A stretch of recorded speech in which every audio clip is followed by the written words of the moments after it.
म प्रधानमन्त्रीज्यूसम्म पुगोस् भन्ने आशा गर्छु। म जस्तो छ त्यही पढेर सुनाउँछु। सम्माननीय सभामुख महोदय, सांसदलाई नसुन्ने सरकारले जनताको चित्कार के सुन्ला, तैपनि यो सुन्नुस्। यहाँ उपस्थित कतिजना छोराछोरीको उमेरको होला, कति नाति नातिना उमेरका होलान्। भर्खर 12 पास गरेका बहिनीलाई नजिकैको मान्छे मार्फत दलालले घरको काम हो, सजिलो काम हो भनेर 40-50 हजार तलब पाइन्छ, त्यो पनि फ्री टिकटमा जान पाइन्छ भनेर सपना देखाउँछ।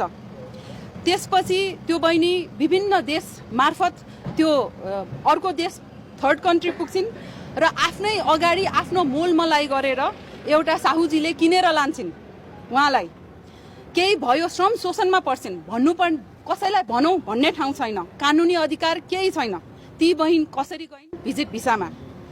हट्टा कट्टा नेपाली युवकलाई ब्यारेकको मात्रै काम हो, लोजिस्टिक्समा काम हो भनेर उहाँलाई खतरा केही हुँदैन, महिनाको 2-3 लाख पाउँछ भनेर सपना देखाइन्छ, लगिन्छ।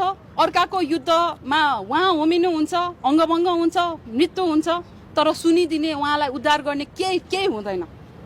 लिङ्क्डइन जस्तो प्रोफेसनल साइटबाट अन्तर्वार्ता लिने भनेर आउँछ, तर पठाइन्छ कहाँ? यो साइबर स्क्यामिङ सेल्सहरूमा, जहाँ टार्गेट मिट भएन भने है, जहाँ टार्गेट मिट भएन भने कुटपिट हुन्छ, करेन्टसम्म लगाइने रहेछ।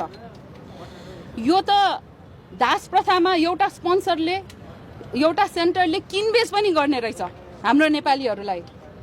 यो त मोडर्न डे स्लेभरी हो कि होइन? यो त मोडर्न डे स्लेभरी हो।